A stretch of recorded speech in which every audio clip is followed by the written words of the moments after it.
하나님께서 우리에게 준비하신 은혜들로 가득 채워주시는 복된 시간 되기를 주의 이름으로 축원을 드립니다. 오늘 말씀의 제목은 지극히 큰 상급이란 제목으로 말씀을 주의 이름으로 축원을 드립니다. 자신을 향한 하나님의 뜻이 무엇인지를 인식하고 살아갈 때 우리들의 삶의 자세가 이 세상 사람들과는 분명 달라지게 되어 있습니다. 우리들이 이 땅의 빛과 소금이며 하나님 나라의 사신으로 그리고 하나님 나라의 확장을 위해서 이 땅에 존재한다는 사실을 우리가 잊어서는 안 된다는 것이죠. 코로나 바이러스로 인해서 여러 가지 혼란스러운 모습들이 우리들에게 있습니다. 사회적 거리 두기가 사람들과의 거리를 두게 만들었고 또 신앙인인 우리들도 사랑의 교제가 적어지게 되는 그런 계기를 만들었습니다. 염려스러운 것은 주님과의 거리도 멀어진 것은 아닌지 하는 생각도 들기도 합니다. 이런 때일수록 밤모섬에서 홀로 주를 경배하면서 주님을 향한 경배가 끊어지거나 또 멀어지지 않았던 사도 요한의 모습을 우리가 본받아야 될 줄로 믿습니다. 주님 안에 온전히 거하고자 하는 간절함이 우리 모두에게 있기를 다시 한번 주님의 이름으로 축원을 드립니다. 우리들이 잘 아는 믿음의 조상 아브라함은 하나님의 명령을 듣자 곧 순종하여 갈대아 우르를 떠나 가나안에 거하게 되었습니다. 고향과 친척과 친구들이 있는 곳을 떠나 외국에 가야 한다는 것은 결정하기 힘든 일입니다. 하지만 아브라함은 하나님의 명령을 따랐습니다. 그리고 가나안에서 홀로 하나님을 섬겼습니다. 그가 가는 곳마다 하나님께 단을 쌓은 것이 그 증거입니다. 우리들이 살아가는 그 자리가 하나님을 섬기고 경배하는 자리들이 될 수 있기를 주의 이름으로 부탁을 드립니다. 전심으로 하나님을 섬기고 예배하는 우리들이 될 수 있기를 주의 이름으로 부탁을 드립니다. 오늘은 본문을 통해서 큰 은혜와 도전을 받고 우리들에게 더 소망이 더 확실해지는 그런 은혜의 시간 되기를 간절히 소원하면서 주의 말씀을 전하고자 합니다. 1절에 보니까 이렇게 말씀합니다. 이후에 여호와의 말씀이 환상 중에 아브라함에게 임하여 이르시되 아브라함아 두려워하지 말라. 하나님께서 아브라함에게 환상 중에 말씀하시는데 첫 번째 두려워하지 말라라고 말씀하고 있어요. 소돔왕을 중심으로 한 연합군이 패배하고 소돔성에 살고 있던 롯이 사로잡혀 갔습니다. 롯은 아브라함의 조카로서 가나안에서 유일한 아브라함의 친족이죠. 이 당시만 해도 아브라함에게 자녀가 없었기 때문에 롯은 아들과 같은 존재라고 말씀을 드릴 수 있어요. 그런 롯이 큰 곤궁에 빠졌습니다. 이 소식을 듣자 아브라함은 자신이 기른 사람들과 동맹한 사람들을 동원해서 롯을 구하고 그리고 모든 것을 빼앗아 옵니다. 이 모습을 보고 소돔왕이 다음과 같이 말합니다. 창세기 14장 21절에 소돔왕이 아브라함에게 이르되 사람은 내게 보내고 물품은 내가 가지라. 아브라함은 이러한 소돔왕의 요구를 거절합니다. 그리고서는 사람들과 재물을 다 돌려줘요.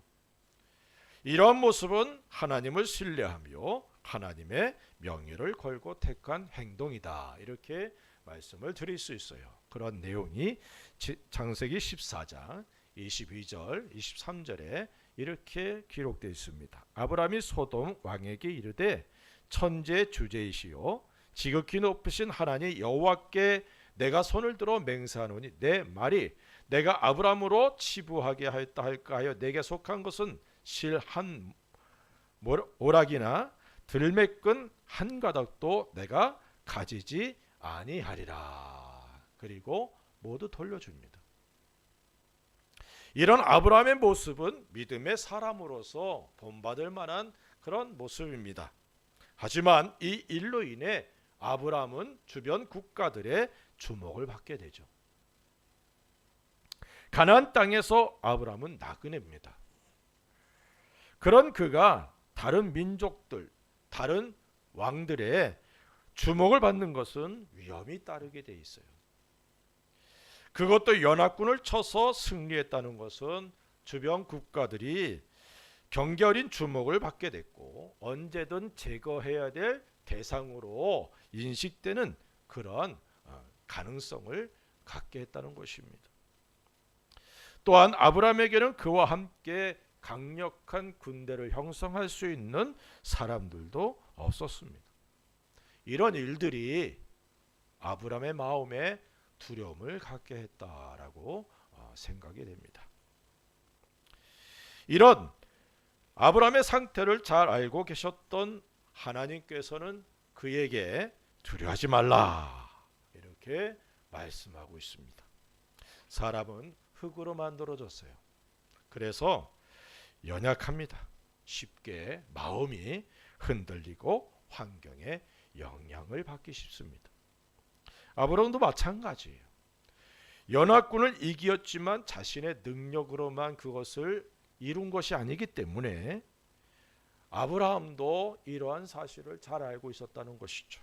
그리고 시간이 지나자 아브라함의 마음에 불안과 두려움이 지배하게 되었다는 것입니다. 두려움이 우리 마음에 들어올 수는 있어요. 그런데 그 마음을 지배하게 된다는 이 자체는 아주 큰 위험을 갖게 됩니다. 그리고 자신이 현재 갖고 있는 모든 것을 이어받을 후계자가 없다는 자체도 아브라함에겐 큰 두려움으로 자리 잡게 되었어요. 우리들의 마음은 한 가지에 집중하지 못합니다. 그래서 우리들이 하나님 앞에 집중하기를 원하지만 그러지 못한다는 것을 우리는 너무나 잘 알죠. 그리고 두려움이나 불안이 그리고 염려와 근심이 엄습하게 되면 얼마나 가지치기를 잘하는지 모릅니다. 그래서 더 깊은 수렁으로 빠지게 되죠. 믿음의 조상 아브라함도 마찬가지입니다. 항상 믿음 안에 올바로 서 있었다라고 우리가 생각할 수 있겠지만 아브라함도 사람이었기 때문에 그렇지 못했다는 거예요. 그래서 하나님께서 그에게 두려워하지 말라라고 말씀하고 있는 것입니다. 우리들의 마음을 잘 지키고 하나님을 바라고 신뢰함으로 강하고 담대함을 가질 수 있는 그런 은혜가 우리에게 있기를 주의 이름으로 축원을 드립니다. 잠깐 근심하는 것 그것은 사람이기 때문에 어쩔 수 없어요. 베드로서를 통해서 우리에게 말씀하고 있어요. 하지만 그것이 우리들의 마음과 생각을 지배하게 두어서는 안 된다는 것입니다. 여호수아가 가나안을 앞에 두고 두려워합니다. 두려움은 자신의 능력과 세상만을 바라볼 때 일어나는 것이죠. 전능하신 하나님을 바라보지 못한다면 두려움으로 그리고 불안으로 인해서 번민하게 되고 그것으로 인하여 더 깊은 절망 속에 빠질 수 있습니다. 하나님께서 여호수아에게 강하고 담대하라라고 명령하십니다. 그리고 함께 하시겠다라고 말씀하고 계셔요. 여호수아서 1장 9절에 이렇게 말씀합니다. 내가 내게 명령한 것이 아니냐? 강하고 담대하라.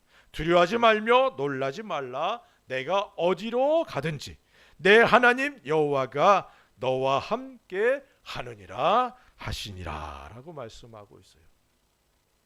강하고 담대할 수 있는 것 그리고 우리들의 믿음의 근거 모두가 하나님의 말씀에 있습니다. 말씀을 통하여 예수를 믿게 되었고 우리는 구원을 받아서 하나님의 자녀로 하나님께 예배드리는 자가 되어 있습니다. 뿐만 아니라 우리들의 믿음이 성장하는 것도 말씀입니다. 말씀을 믿고 순종할 때 하나님께서 일하심을 보게 되고 그 결과를 통해 믿음이 자라가게 되는 거예요. 예수님이 12 제자를 택하시고 항상 함께 하였습니다. 그들의 믿음이 처음부터 흔들리지 않는 믿음의 소유자들이었느냐? 성경은 그렇지 않다라고 말씀하고 있어요. 하지만 예수님을 통해 말씀을 듣고 예수님께서 행하신 표적들을 보면서 믿음이 자라가게 되는 것이죠. 우리의 믿음이 자라가는 것도 말씀에 근거한다는 사실을 믿으시기를 주의 이름으로 축원을 드립니다. 강하고 담대하는 하나님의 말씀이 여호수아에게 큰 힘이 되었습니다.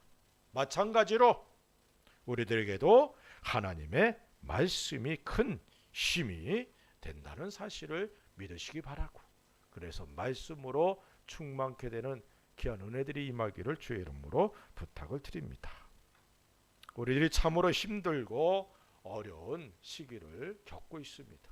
이러한 때일수록 말씀을 통해 힘을 얻고 강하고 담대하여 하나님을 신뢰하고 승리하는 신앙인들이 되어야 될 줄로 믿습니다. 왜 우리가 하나님을 믿고 강하고 담대해야 되느냐? 그것은 하나님께서 나와 함께 하시기 때문이라는 사실도 잊지 않기를 주의 이름으로 부탁을 드립니다. 두려움은 하나님을 바라보지 않고 자신과 환경에 빠지게 될 때 일어난다는 사실을 깨닫게 되기를 바랍니다. 그럴 때에 우리들이 하나님의 말씀을 기억하고 하나님을 바라볼 수 있고 하나님의 얼굴을 구할 수 있는 은혜가 있기를 주의 이름으로 축원을 드립니다. 두려움에 사로잡히지 말고 전능하시고 신실하신 우리 하나님을 바라보는 믿음의 은혜들이 넘쳐나기를 주의 이름으로 축원을 드립니다. 1절 계속 보니까 이렇게 말씀합니다. 나는 내 방패요. 하나님께서 아브라함을 찾으시고 그에게 두려워하지 말 것을 말씀합니다. 이어서 아브라함이 왜 두려워하지 말아야 될 것인지를 말씀하고 있어요. 아브라함을 두렵게 하는 그 모든 것들보다 하나님이 강하시다는 사실을 아브라함이 잊고 있었다는 것이죠. 자신을 부르신 하나님, 자신에게 약속을 주신 하나님, 자신을 지켜주시고 인도해 주시고 도와주신 하나님을 잠깐 잊고 있었다는 것입니다. 그런 아브라함에게 하나님께서 내가 너의 방패가 되어준다. 내가 너의 방패야. 아무리 너의 주변에 왕들과 민족들이 너를 주목하고 해치려 할지라도 내가 너의 방패니까 두려워하지 마라 라고 말씀하고 있는 것입니다. 하나님이 아브라함의 방패십니다. 마찬가지로 하나님께서 우리의 방패라는 사실을 잊지 않기를 주의 이름으로 축원을 드립니다. 방패란 모든 적의 공격으로부터 안전하게 보호하는 역할을 하는 방어 무기죠. 다시 말하면 하나님께서 주변 국가들의 모든 세력들로부터 아브라함을 지켜주시겠다라는 강력한 약속이다 이 말씀입니다. 하나님께서 아브라함을 가나안 땅에서 지켜주셨어요. 주변 사람들과 왕들로부터 아브라함을 보호해 주셨습니다. 그렇기에 나그네에 불과한 아브라함이 한 무리를 이루고 가나안에 거주할 수 있었습니다. 사라가 죽었을 때에 아브라함이 매장지를 구합니다. 이 사건을 통하여 하나님께서 아브라함의 방패가 되어 주셨다는 사실을 알게 됩니다. 창세기 23장 6절에 보니까 내 주여 들으소서, 당신은 우리 가운데 있는 하나님이 세우신 지도자이시니 우리 묘실 중에서 좋은 것을 택하여 당신의 죽은 자를 장사하소서. 우리 중에서 자기 묘실에 당신의 죽은 자 장사함을 금할 자가 없으리이다. 나그네인 아브라함과 함께 하신 하나님을 이웃들은 알고 있었다는 것입니다. 그것도 아브라함을 하나님께서 세우신 지도자로 인정하고 존경하고 있다는 것이죠. 하나님께서 방패가 되어주신다는 것은 곧 주변 사람들과 권력을 가진 이들이 함부로 할 수 없도록 그를 높여주시고 인정받게 해주신다는 사실을 의미합니다. 위의 사건을 통하여 아브라함을 향한 사람들의 경외심을 볼 수가 있죠. 함부로 대할 수 없는 존재. 아브라함 한 사람만 본다면 약할 수 있지만 그와 함께 하시는 하나님이 그를 보호하시기 때문에, 그를 붙들고 계시기 때문에 함부로 대할 수 없었다는 것입니다. 이러한 모습들이 하나님께서 방패가 되어주심을 보여주는 한 예라, 이렇게 말씀을 드릴 수 있어요. 이러한 예들은 성경에 아주 많이 기록되어 있습니다. 그 중에 하나가 레위와 시므온이 여동생 디나의 일로 하몰과 세겜과 그 성읍 사람들을 죽인 사건이 있습니다. 이 일로 야곱이 큰 두려움에 빠지게 되었어요. 그런 그에게 하나님께서 베델로 올라가라 라고 말씀하십니다. 야곱과 그 일행이 베델을 향하여 이동할 때에 주변 사람들이 야곱을 추격하지 못했어요. 그 이유는 하나님께서 그의 방패가 되어 주셨기 때문에 사람들이 두려워했다는 것입니다. 창세기 35장 5절에 그들이 떠났으나 하나님이 그 사명 고울들로 크게 두려워하게 하셨으므로 야곱의 아들들을 추격하는 자가 없었더라. 사랑하는 성도 여러분, 우리 하나님께서 우리의 방패이심을 믿으시기를 주의 이름으로 축원을 드립니다. 우리 영화를 보면 그 군대가, 요즘 군대는 뭐 방패가 필요 없죠. 하지만 옛날에는 꼭 방패가 필요했습니다. 화살을 막아낼 수 있고 창을 막아낼 수 있고 칼을 막아낼 수 있는 그런 유일한 무기가 아니었습니까? 그래서 어떤 경우는 방패로 전후 좌우 전부를 막는 경우도 있죠. 위에까지도 팀을 이루어서 그런 모습 보이지 않습니까? 저는 기도할 때 그런 기도 드립니다. 주여, 주께서 살아온 성도들 한 사람 한 사람 이 위험한 때에 눈동자같이 지켜주옵소서. 방어막이 되어 주옵소서. 주님이 우리의 방패심을 믿으시기를 주의 이름으로 축원드립니다. 그렇다고 함부로 해서는 안 되죠. 조심할 건 조심해야죠. 하지만 하나님께서 우리의 방패 되심을 믿고 강하고 담대함을 가질 수 있는 은혜도 있기를 주의 이름으로 축원을 드립니다. 코로나 바이러스가 계속 그 힘을 잃지 않고 있습니다. 이러한 때에 우리 하나님이 우리들의 방패가 되셔서 우리들을 보호하심을 믿으시기를 바랍니다. 저는 한국에서 일본에 와서 참 많은 그런 주님이 함께 하시고 도우심을 경험했습니다. 그리고서 고백하는 것이 하나 있는데, 우리 주님은 나의 선한 목자십니다. 네, 목자는 보호하죠. 양들을 보호하고 양들이 필요한 것들을 공급해 주죠. 그리고 아픈 부위를 감싸고 치료해 주시는 분입니다. 우리 예수님이, 우리 하나님이 우리의 방패가 되시고 우리의 선한 목자이심을 믿으시기를 주의 이름으로 축원을 드립니다. 주님의 능력의 손이 우리를 붙드시고 보호하심을 늘 기도하며 믿음으로 자신의 모든 것을 맡기는 은혜가 우리에게 있기를 주의 이름으로 축원을 드립니다. 어떤 경우에도 위축되지 않는 믿음의 사람들, 주님이 나의 방패, 나의 보호자, 나의 산성, 나의 피난처가 되신다는 사실을 잊지 않기를 주의 이름으로 부탁을 드립니다. 1절 계속 보니까 이렇게 말씀합니다. 너희의 지극히 큰 상급이니라. 하나님께서 아브라함의 지극히 큰 상급이시다라고 말씀하고 있어요. 아브라함은 연합군을 공격하여 많은 전리품을 얻었습니다. 하지만 소돔왕의 말에 모든 것을 스스로 포기하죠.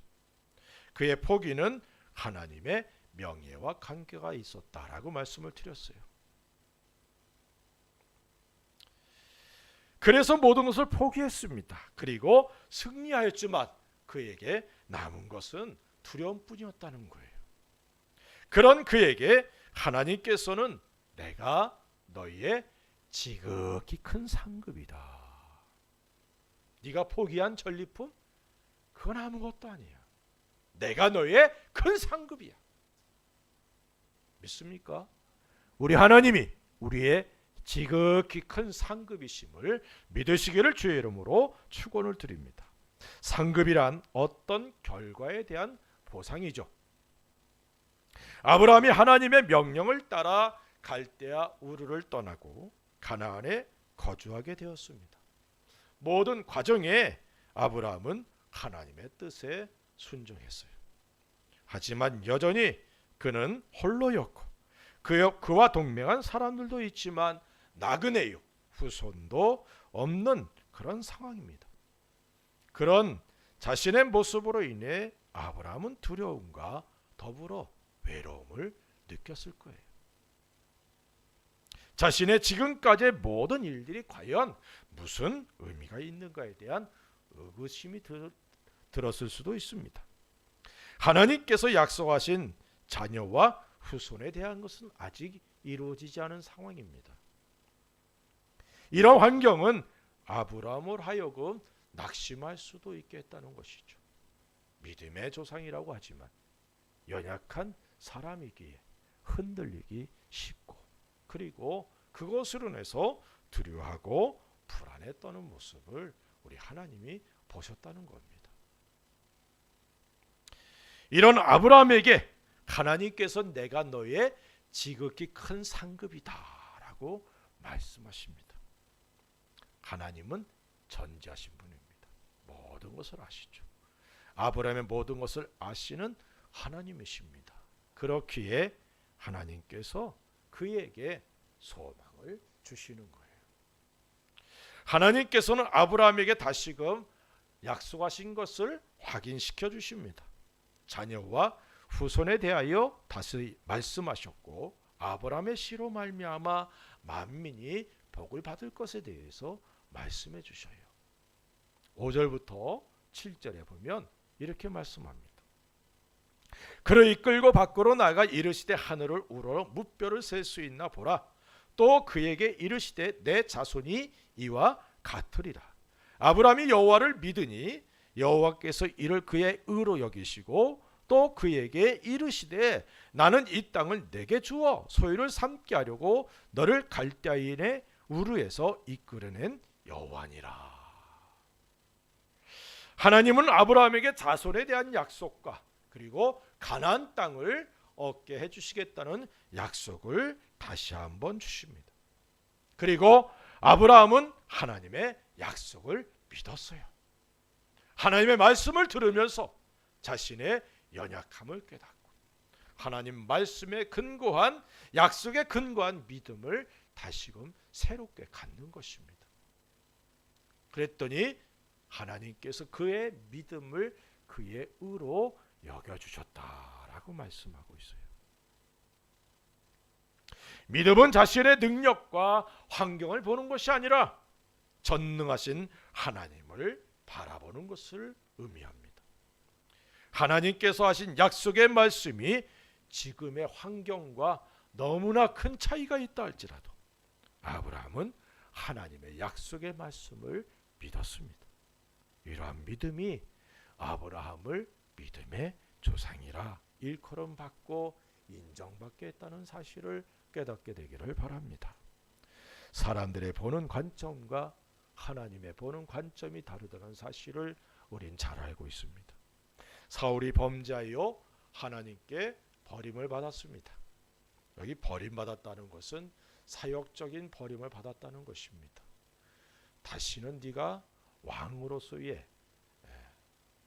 하나님의 일을 이루는 왕으로서의 자격을 상실했다는 것을 의미하죠. 그리고 사무엘을 통하여 사울을 대신할 이스라엘의 왕을 선택하여 기름을 붓도록 합니다.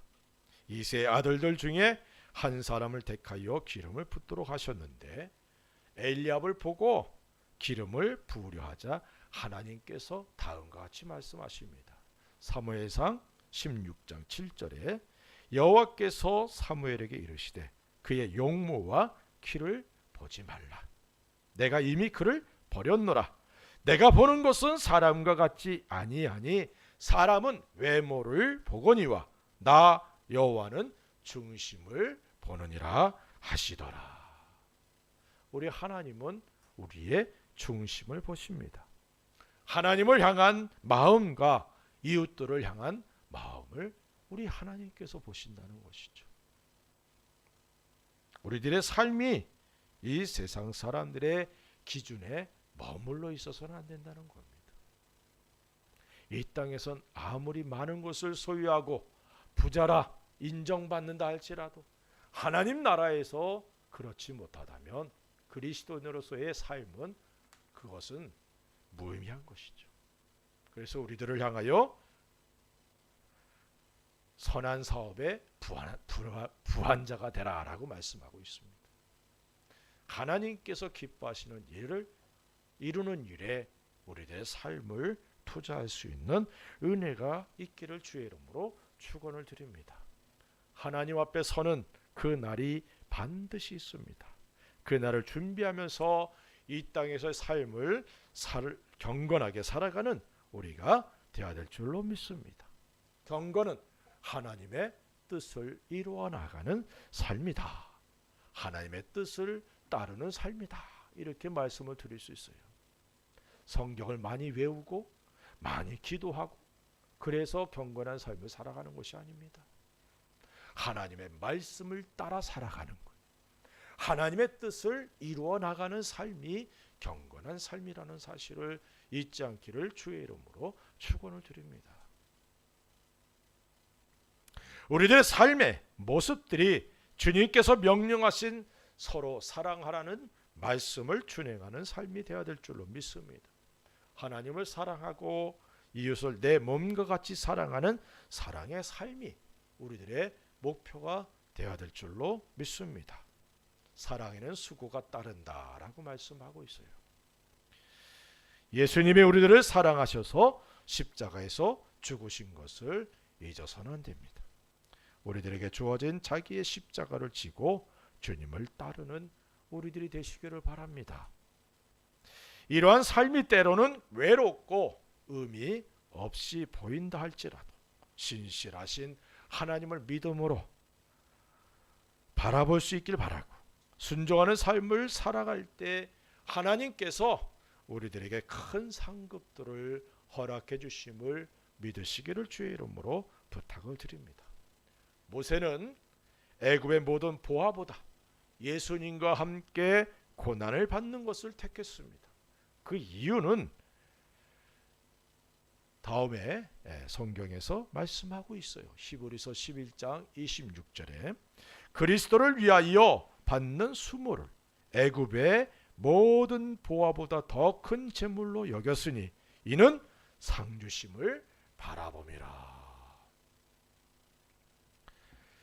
모세가 애굽의 모든 보화와 바로의 딸의 아들이라는 그런 모든 것을 포기할 수 있었던 것, 그것은 상급을 주시는 하나님을 바라보았기 때문이라는 사실입니다. 우리들은 상급의 소망을 갖고 살아가야 됩니다. 우리의 수고가 결코 헛되지 않음을 믿으시기를 주의 이름으로 축원드립니다. 고린도전서 15장 마지막 절에 우리의 행하는 모든 것은 결코 헛되지 않다. 그러므로 더욱더 주의 일에 힘쓰는 자가 되라라고 말씀하고 있어요. 주님을 위해서 헌신하는 것, 성도들을 위해서 수고하는 것, 주의 몸된 교를 세우는데 힘을 쓰는 것, 희생하는 것, 그것보다 더 큰 상급들이 준비되어 있다는 사실을 믿으시기를 주의 이름으로 축원을 드립니다.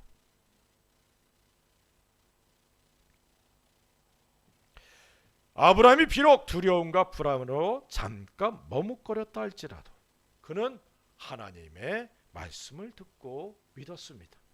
그리고 그 후에 그의 삶은 믿음으로 반응하는 삶을 살아갑니다.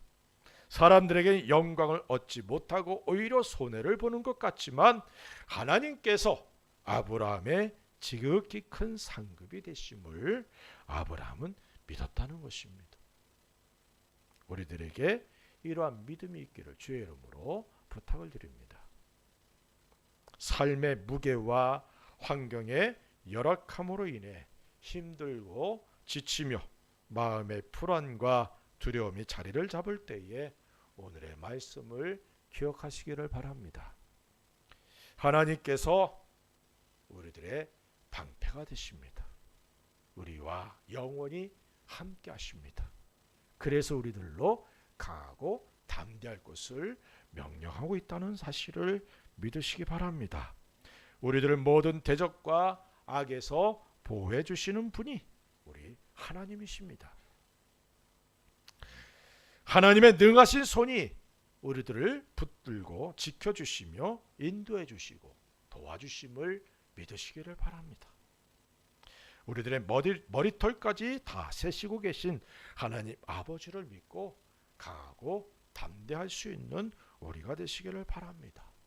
또한 우리들의 삶이 힘들고 어렵다 할지라도 주님의 선하시고 신실하심을 믿고 인내할 수 있기를 바랍니다. 우리들의 삶이 이 땅에서 삶이 전부가 아니라는 것이에요.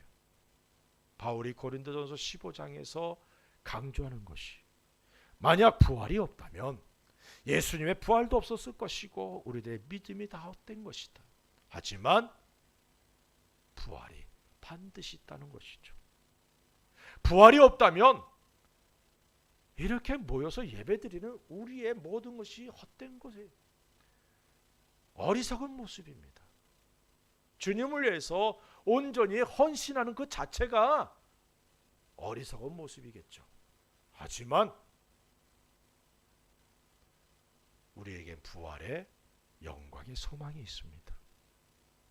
바울도 처음에 안 믿었어요. 예수님이 부활했다는 사실을 믿지 않았어요. 그러나 다메섹으로 가던 도중에 부활하신 예수님을 만납니다. 그리고 변하죠. 제가 학생 때부터 말씀을 읽으면서 또 부활에 대해서 여러 가지 생각들이 들 때마다 바울을 통해 다시금 확신을 얻었어요. 핍박하던 사람, 교회를 없애려고 했던 사람, 예수님을 철저하게 반대했던 사람이 예수님의 사도가 되고 예수님을 위해서 자신의 생명을 아끼지 않았다는 것은 부활하신 주님을 만난 결과였다는 사실입니다. 사랑하는 성도 여러분, 우리들이 이 땅에서의 삶이 전부가 아니라는 사실을 잊지 않기를 바랍니다. 하늘에 쌓이는 영광과 상급들을 바라보시기를 바랍니다. 지극히 큰 상급이 되시는 하나님을 믿고 이 땅에서 더욱 주님의 일에 헌신하고 충성하는 저와 여러분들이 되어야 될 줄로 믿습니다. 이러한 삶이 결코 헛되지 않다는 사실을 다시 한번 마음에 새기시기를 바랍니다. 주님 앞에 서는 그날 하나님 아버지께 영광을 얻으며 또한 영광의 면류관을 벗어 돌려드릴 수 있는 그리고 경배할 수 있는 저와 여러분들이 되기를 우리 주 예수 그리스도의 이름으로 간절히 축원을 드립니다. 기도하십시다. 우리 같이 한번 기도합시다. 우리의 삶이 힘들고 어렵고 아픈 일들은 참 많고 기쁘고 감사하고 평안한 삶은 그렇게 많지 않은 것 같아요. 그리스도인으로 거듭난 그 후부터는 이런 모습이 더 심해질 수 있습니다. 그러나 우리 주님이 나와 함께 하십니다. 두려워하지 않기 바라고 주님이 우리의 방패십니다. 우리의 지극히 큰 상급이 되십니다. 주님을 위해서 다시 한번 결단하고 주님을 위해서 헌신하고 성도들을 위해서 헌신하고 주의 몸된 교회를 위해 헌신하고, 그래서 주님 앞에 설 때에 영광스러운 몸으로 설 수 있는 내가 되기 위해 우리 같이 한번 기도하십시다. 할렐루야. 아버지 하나님, 감사와 찬송 돌립니다.